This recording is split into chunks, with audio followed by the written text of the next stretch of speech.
Want a smarter way to spot pullbacks and potential profit zones?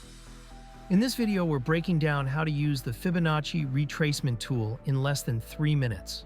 But first, what is it? The Fibonacci Retracement tool is based on a sequence found in nature, architecture, and yes, financial markets.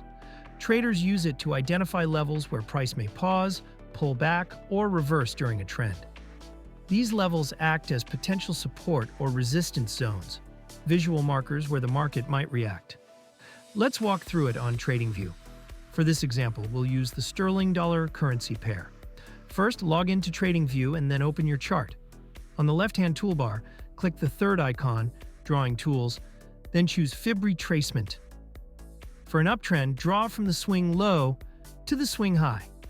For a downtrend, do the opposite. Click at the start, drag to the end, and your Fibonacci levels appear. In our sterling dollar setup, we believe the pair was oversold and likely to retrace toward the session's high. Using the Fib tool, we plotted our levels, and sure enough, the price started climbing.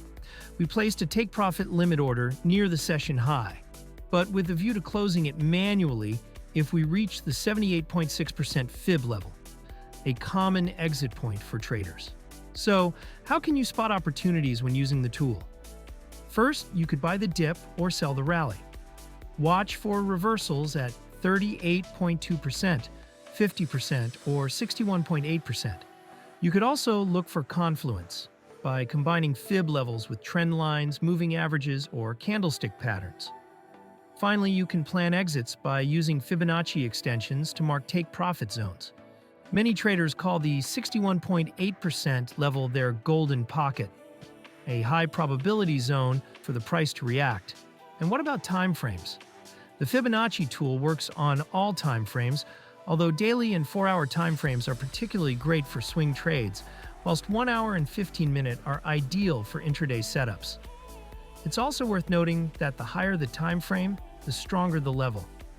Head to DayTrading.com for a more detailed guide on how to use the Fibonacci retracement. Don't forget to hit that like button, and we'll catch you in the next video.